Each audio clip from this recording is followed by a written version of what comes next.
ایک ابن الوزیر الیمانی کے نام سے، یہ معاصر عالم ابن حجر کی زندگی میں، ابن حجر کی وفات کے بعد اس ہم نے نا اس کتاب نے پھر ہر طرف لوگوں کو متوجہ کیا، اور جو اپنے وقت میں ابن صلاح کی کتاب کا اثر تھا نا کہ اب وہ سارا ابن حجر کی کتاب نے رخ بدل لیا۔ ابن حجر کی کتاب کے بعد آج تک آج کے زمانے میں جس نے بھی اصول حدیث پر کتاب لکھی ان کی ترتیب سے ان کے منہج سے وہ الگ نہیں ہو سکتا۔ اندازہ کریں کتنا بڑا اثر ہے، یہ تو چھوٹی بات ہوتی ہے کہ مصطلح حدیث کا بندہ ایسا مجدد ہو کہ صدیوں گزر جائیں اور ان کے منہج اور ترتیب اور تقسیم سے کوئی بندہ باہر نہ جائے۔ وجہ کیا ہے؟ یہ نہیں کہ تقلید ہے، نہیں، علماء اجتہاد اور صلاحیتوں کے باوجود سمجھتے ہیں کہ یہ طریقہ جو ہے نا بہت اچھا ہے، اس کے مطابق پڑھنے پڑھانے سے بچوں کو صحیح طرح سے یہ فن سمجھ میں آتا ہے اور ان کی بنیادیں بن جاتی ہیں۔ میں نے کہا تھا تفسیر مصطلح الحدیث جو آج پڑھی جاتی ہے یہ بھی ساری کی ساری آپ دیکھیں ابن حجر کی کتاب شرح جو نخبہ ہے اسی پر مبنی ہے، اسی کی جو ہے نا جدید معاصر تسہیل ہے اور ترتیب ہے۔ کمال الدین الشمونی ابن موسیٰ ابن الوزیر الیمانی۔ اچھا، اس کے بعد پھر اسی کو بھی علماء نے نظم میں لکھا، منظوم، جیسے کہ ہم نے کہا تھا کہ کمال الدین الشمونی نے بھی اس کا منظومہ لکھا رتبہ فی نظم النخبہ۔ اسی طرح جو ہے اس کو منظوم لکھا ہے علامہ ہے نہیں، وہ شرح لکھی تھی امام صنعانی نے، کسب السکر کے نام سے اس کا منظومہ لکھا، وہ بھی 200 اشعار میں ہے۔ پھر خود ہی اس کی شرح بھی لکھی اسبال المطر فی شرح کسب السکر کے نام سے۔ اچھا، پھر منظومات کے علاوہ اس کا اختصار بھی مزید کئی لوگوں نے لکھا۔ اب اس کا اختصار کیا ہو سکتا ہے نخبۃ الفکر کا، لیکن آپ کو پتہ علماء کو جب چیز کوئی پسند آتی ہے پھر اس کے پیچھے پڑ جاتے ہیں۔ اس کے علاوہ پھر اس کی شروحات تو وہ تو بہت زیادہ لوگوں نے لکھی ہے، حافظ بن حجر نے خود بھی لکھی ہے۔ اس کے علاوہ حافظ عبد الرؤف المناوی انہوں نے الیواقیت و درر کے نام سے اس کی شرح لکھی، سب سے مفصل، الیواقیت و درر کے نام سے، سب الیواقیت یاقوت کی جمع ہے، الیواقیت و درر کے نام سے سب سے مفصل شرح انہوں نے لکھی اس کی۔ ملا علی قاری نے شرح نخبۃ الفکر کے نام سے جو ابن حجر کی شرح ہے اس پر بھی شرح لکھی ہے، لیکن اس کا مسئلہ صرف یہ ہے کہ اس میں اصول حدیث کے علاوہ علم معانی کی، منطق کی اور بڑے علوم کی بحثیں بھی اس میں ڈال دی ہیں، جیسے علماء کا طریقہ ہوتا ہے کہ وہ بڑی بڑی جزئیات دوسرے فنون تک اس میں ڈال دیتے ہیں۔ اچھا، اسی طرح ایک امعان النظر کے نام سے بہت اچھی شرح ہے مولانا علامہ اکرم السندی کی، بہت اچھی شرح ہے یہ اس کتاب کی، کافی مقبول ہے علماء کے اندر۔ تو بڑی شروحات ہیں اس کی۔ ایک شیخ ابراہیم اللاحم ہے سعودی عرب کے، انہوں نے اس کی ایک شرح لکھی ہے شرح نزہۃ النظر کے نام سے، محمد اکرم السندی۔ لیکن جو اس کتاب کو سمجھنے کے لیے معاصر دور میں سب سے اچھی شرح ہے وہ دکتور الشریف حاتم بن عارف العونی کی ہے۔ الشریف حاتم بن عارف العونی کی چھپی نہیں ہے لیکن مذکرات کی شکل میں فوٹو کاپی میں ملتی ہے، بہت اچھی شرح ہے اس کتاب کو سمجھانے میں۔ میں نے کل بھی کہا تھا کہ اس بندے کو اصول حدیث میں بہت مہارت ہے لیکن عقیدے میں خراب ہے، بہت اچھی شرح ہے، بہت تفصیل سے اس کو سمجھایا۔ اس کا جو عقیدے کا اثر علوم میں بھی پڑتا ہے داری بنا پہ، ابھی تک نہیں تھا، جو کتابیں چھپی ہیں جو بعد میں چھپیں گی ان کو لازم پڑے گا، اس لیے لازماً بتاتے ہیں کہ یہ بندہ عقیدے میں خراب ہے، عقیدے کی کوئی چیز اس سے نہیں لینی، صرف اصول حدیث میں اس سے جو طالب علم استفادہ کر سکتا ہے جو حق باطل کی تمیز رکھتا ہے۔ ان کی وہ آئی بھی ہوئی ہے ایک معرفت علوم الحدیث، وہ مستقل ہے، اپنی تصنیف ہے، انہوں نے اصول حدیث پر لکھی ہے۔ اچھا، یہ تھا ابن حجر کی کتاب کے حوالے سے کچھ باتیں جو اب ہم پڑھ رہے ہیں کہ جس کو پڑھنے والے ہیں۔ شرح النظر کے نام سے جو شرح آپ نے بتائی تھی، ابراہیم اللاحم بہت ماہر ہیں، بہت اچھے منہج والے ہیں، اصول حدیث پر ان کی کئی کتابیں ہیں اور بہت اچھا لکھتے ہیں، ان سے استفادہ کرنا چاہیے، بہت ماہر ہیں، بہت فائدہ ہوتا ہے۔ نزہۃ پر اعتراض بھی کوئی ہوا کہ نزہۃ النظر پر جو اعتراضات تھے وہ حافظ ابن حجر کی زندگی میں شروع ہو گئے تھے۔ کیسے؟ حافظ ابن حجر کے کچھ شاگرد تھے، انہوں نے جب اس کتاب کو پڑھا تو وہ بھی بہت بڑے عالم تھے، انہوں نے ابن حجر کے سامنے ہی اس پر اعتراضات کیے، پھر ابن حجر سے جواب بھی لیے، اور وہ جواب اور سوال لکھے ہوئے ہیں۔ ان میں سے ایک تھے علامہ قاسم بن قطلوبغا حنفی تھے، ان کا حاشیہ نزہۃ النظر پر چھپا ہوا ہے۔ حاشیہ وہ کیا ہے؟ وہ یہی ہے، ابن حجر سے سوال کیا، انہوں نے جواب دیا، یا اپنا کوئی مسئلہ وضاحت کی، یا اپنا کوئی اعتراض پیش کیا، ایک یہ تھے۔ اسی طرح ایک تھے ابن ابی شریف، حاشیہ ابن ابی شریف اسی طرح کا چھپا ہوا ہے، اور اس میں ابن حجر کے اپنے جوابات ہیں اپنی کتاب کے دفاع میں جو اور کہیں نہیں ملتے۔ تو یہ اعتراضات ایسے تھے کہ ابن حجر سے کچھ جواب ہیں، لیکن کچھ ان کے اپنے اعتراضات تھے جو انہوں نے پھر اس میں لکھے ہیں، اور کچھ حاشیے میں چیزوں کی وضاحت بھی کی ہے۔ اس لحاظ سے وہ کتابیں بڑی مفید ہیں کہ خود اس میں ابن حجر کا اپنا موقف ملتا ہے جو اپنی کتاب پر اعتراض کے جواب میں دیتے ہیں، اور کہیں نہیں وہ ملتا ہے۔ لیکن ملا علی قاری نے ایسے کئی چیزیں حاشیے جو تھے نا یہ اعتراضات والے اور ابن حجر کے جواب وہ اپنی شرح میں شامل کر دی ہیں، لیکن یہ الگ الگ بھی چھپے ہوئے ہیں۔ حاشیہ ابن قطلوبغا، حاشیہ ابن ابی شریف، ایک اور عالم تھے میرے نام سے نکل گیا ان کا۔ یہ تین قسم کے ایسے حواشی ہیں جس میں ابن حجر نے خود اپنی کتاب کے دفاع میں جواب میں وضاحتیں کی ہیں، اور ان شاگردوں نے وہ کمال سمجھ لیں کہ اسی طرح اپنی کتاب میں ان کے جواب بھی درج کر دیے، کبھی اس کو مان لیتے ہیں لیکن کبھی پھر ابن حجر کے جواب پر کوئی مزید اشکال پیش کر دیتے ہیں۔ اس طرح کے یہ حاشیے چھپے ہوئے ہیں، اور میرا خیال ہے اس کتاب کے بارے میں کوئی بات رہ نہیں گئی ہے۔ بات یہ کتاب میں یہاں سے شروع ہوئی تھی کہ ابن حجر کہتے ہیں فسألنی کہ قد کثرت وبسطت واختصرت، تو مجھ سے بھی پہلے اس موضوع پر بہت ساری کتابیں ہیں، اور پھر اس کے بعد کہتے ہیں کہ وہ دو منہج تھے ان کتابوں کے، مختصر بھی تھی اور مفصل بھی تھی۔ تو کہتے ہیں فسألنی بعض الاخوان، کچھ بھائیوں نے مجھ سے سوال کیا، میں نے نام بتایا ہے، کس نے کہا؟ شمس الدین محمد بن محمد السرخشی، متن کا بھی انہوں نے کہا تھا۔ اس کی شرح میں ابن حجر کہتے ہیں فراغب الیہ ثانیا، پھر دوبارہ انہوں نے مجھ سے درخواست کی کہ اس کی شرح لکھیں، اب وہ کتاب بہت ہی مختصر ہے، انہوں نے دوبارہ ان کو کہا تھا کہ اب اس کی شرح بھی لکھیں۔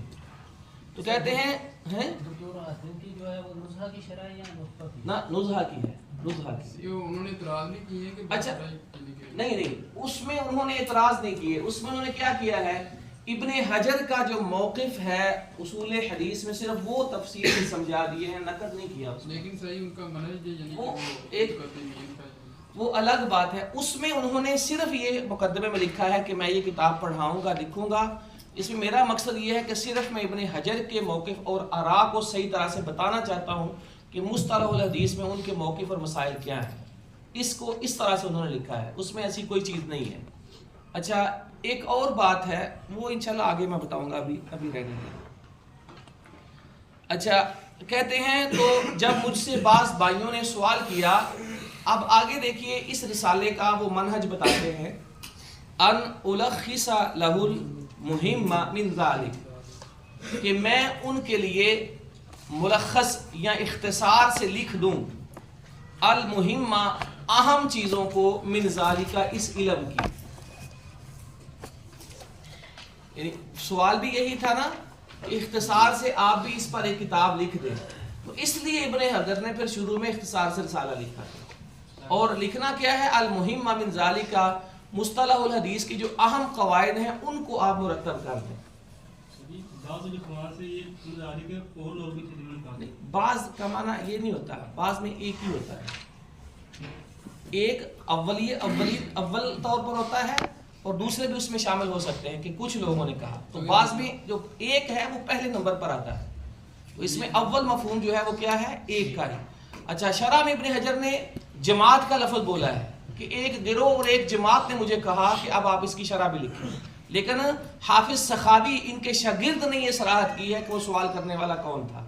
ہمارے پاس دلیل کیا ہے کہ ان کو یہ کہنے والے شمس الدین تھے، حافظ شمس الدین السخاوی کی کتاب ہے الضوء اللامع لأہل القرن التاسع، الضوء اللامع، اس میں انہوں نے جو 9ویں صدی ہجری میں علماء تھے نا ان کے حالات لکھے ہیں، تو اس میں انہوں نے شمس الدین زرکشی کے حالات بھی لکھے، ابن حجر کے حالات بھی لکھے. اس میں انہوں نے کہا ہے کہ یہ جو درخواست کرنے والے تھے نا کتاب لکھنے کی، یہی شمس الدین الزرکشی تھے. اب کہتے ہیں فَأَجَبْتُهُ إِلَى سُؤَالِهِ، تو میں نے ان کی درخواست کو قبول کیا. نیت کیا تھی؟ رجاء الاندراج فی تلک المسالک، ان راہوں میں میرا بھی شمار ہو جائے، اس امید پر. کن راہوں میں؟ کہ جن لوگوں نے علم حدیث کی خدمت کی ہے میرا نام بھی ان خادمین کی فہرست میں درج ہو جائے. یہ نیت تھی، اس لیے میں نے یہ خدمت کرتے ہوئے کتاب لکھی ہے. نیت کیا ہے کہ میرا بھی حدیث کے خادمین کے ناموں میں، ان راہوں میں میرا بھی اندراج ہو جائے، اس امید پر کہ اللہ قیامت کے دن مجھے بھی اس علم کے خدمت گزاروں میں شمار کرے اور مجھے بھی شامل کرے. اس امید پر پھر میں نے یہ کتاب لکھی ہے. چلیں آگے.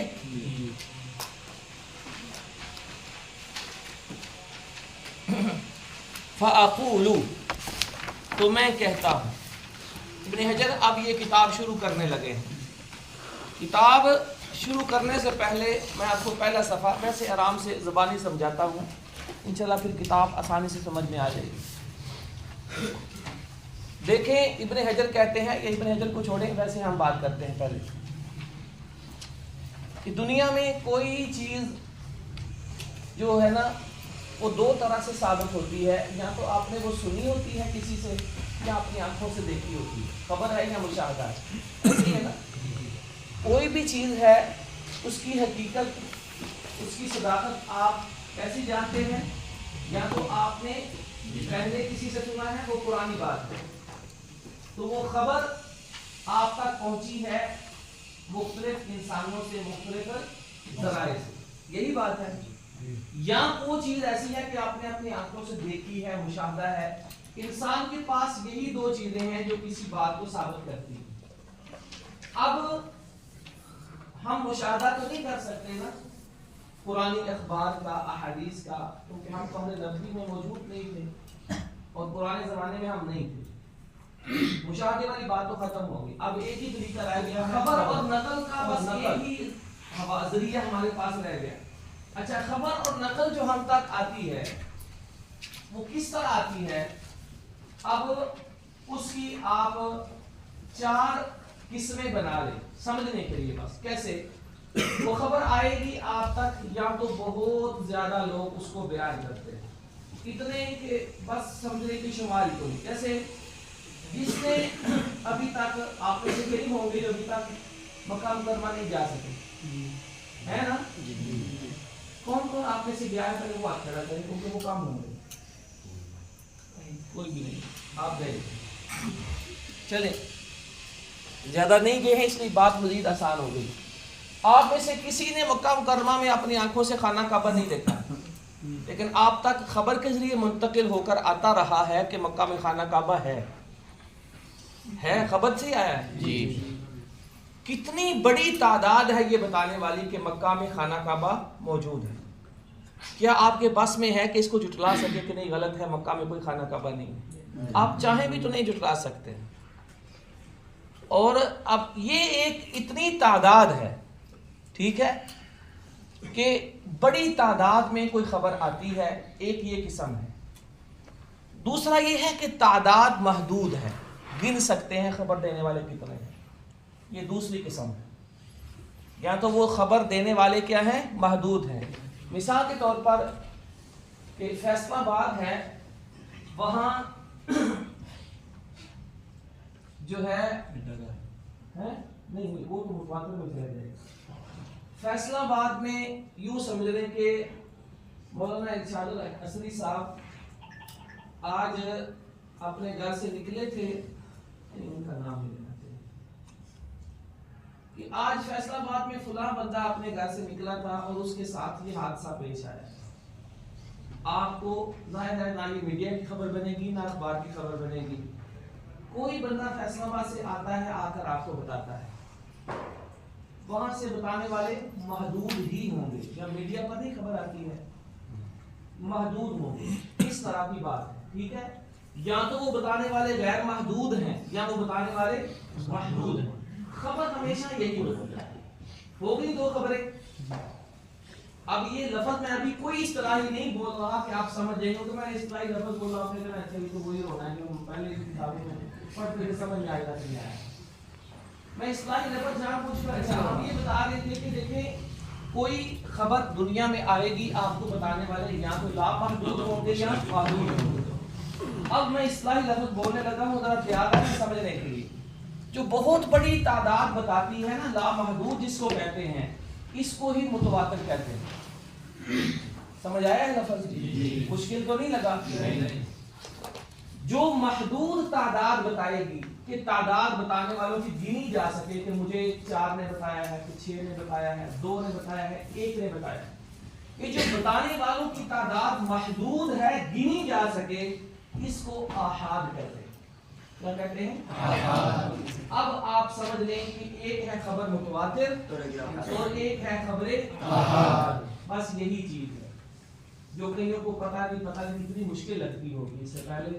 یہ اس کی حقیقت ہے کہ یہاں تو بتانے والوں کی تعداد لا محدود ہے اس کو کیا کہتے ہیں خبر متواتر. اور یہاں بتانے والوں کی تعداد ہے وہ محدود. پتہ ہے کہ بتانے والے کتنے ہیں آپ گن سکتے ہیں اس کو کیا کہتے ہیں اخبار احاد. بس یہ ہے جو حافظ ابن حجر نے اپنی کتاب یہاں سے شروع کی ہے. انہوں نے خبر لفظ کو کیوں اوپر رکھا ہے کہ خبر یا محدود بتاتے ہیں یا لا محدود بتاتے ہیں. حدیث لفظ کیوں نہیں بولا ہے؟ اس لیے کہ خبر عام ہوتی ہے چاہے وہ حدیث ہو اللہ کے نبی الاسلام کی چاہے اللہ کے نبی الاسلام کے علاوہ دوسرے لوگوں کی باتیں ہوں وہ بھی خبر لفظ میں آ سکیں. کیونکہ جو متواتر ہیں دنیا میں خبریں وہ ساری احادیث نہیں ہیں اور بھی ہیں. تو بتانا یہ چاہتے ہیں کہ جیسے قاعدے قوانین آپ باقی خبروں کو چیک کرنے کے لیے برتتے ہیں نا حدیث میں بھی وہ بالاولا آپ نے برتنے ہیں. پھر آپ نے ان کو مستند ماننا ہے اور پھر آپ نے ان کو دین میں حجت بنانا ہے. سمجھ آئی ہے؟ اب جی کے جو یعنی کہ افراد ہوتے ہیں ان کی تعین ہے کتنی ابھی آگے نہیں ابھی آگے احاد کی نہیں متواتر کی بات ہے. سوال یہ ہے متواتر کتنے لوگوں کی خبر کو کہا جائے گا یعنی ان کی تعداد کوئی کنفرم ہے کہ ہم کہیں جی 40 بندے بتائیں 100 بندہ بتائیں 20 بتائیں تو تب وہ متواتر بنتی ہے. یعنی کوئی پوچھ سکتا ہے نا کہ کم از کم کتنے ہوں کہ ان کی خبر کو ہم متواتر کہہ سکیں. یہ ایک مسئلہ ہے. تو حافظ ابن حجر نے لکھا ہے کہ صحیح موقف یہ ہے کہ متواتر خبر کی کوئی کنفرم تعداد نہیں ہے کہ اتنے بتائیں تو وہ متواتر بنتی ہے. صحیح موقف یہ ہے. بعض علماء نے لکھا ہے کسی نے 10 لکھا کسی نے 20 کسی نے 12 کسی نے 40 کسی نے 30 لیکن صحیح بات یہ ہے کہ اس کی کوئی دلیل نہیں ہے اور نہ یہ موقف صحیح ہے. متواتر تعداد پر مبنی نہیں ہوتی. متواتر اس کو کہتے ہیں کہ اس کثرت سے آپ کو خبر آئے کہ آپ کو یقین کرنا پڑے آپ مجبور ہو جائیں آپ اس کا انکار کر ہی نہیں سکتے. جیسا کہ میں نے مثال دی ہے اب دنیا میں محمد رسول اللہ صلی اللہ علیہ وسلم رسول بن کر آئے ہیں آپ کو کیا پتا لیکن اس کثرت سے یہ نقل ہو کر آپ تک آیا ہے آپ اس کو جھٹلا نہیں سکتے.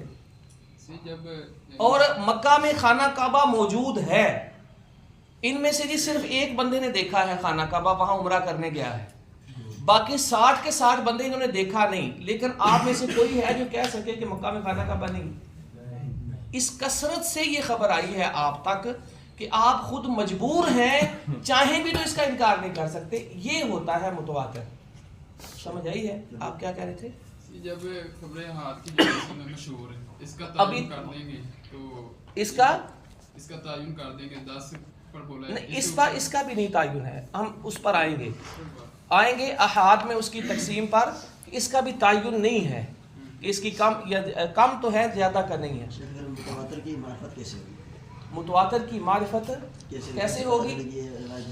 اگر تو احادیث کی بات کر رہے ہیں تو اس پر ہم آگے آئیں گے جب اس کی قسمیں بیان کریں گے ہم بتائیں گے.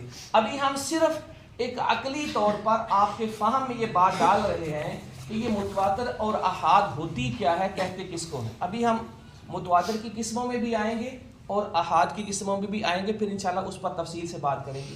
اب یہ سمجھ آ گیا نا کہ یہ متواتر احاد کا سارا رولا ہے کیا؟ بس یہ اتنی سی بلا تغیر سے بات ہے اور کچھ بھی نہیں ہے اس میں. باقی انشاءاللہ ہم تفصیل اب شیخ صاحب بھی باہر آ گئے ہیں، کل شروع کریں گے اور کل مکمل کریں گے.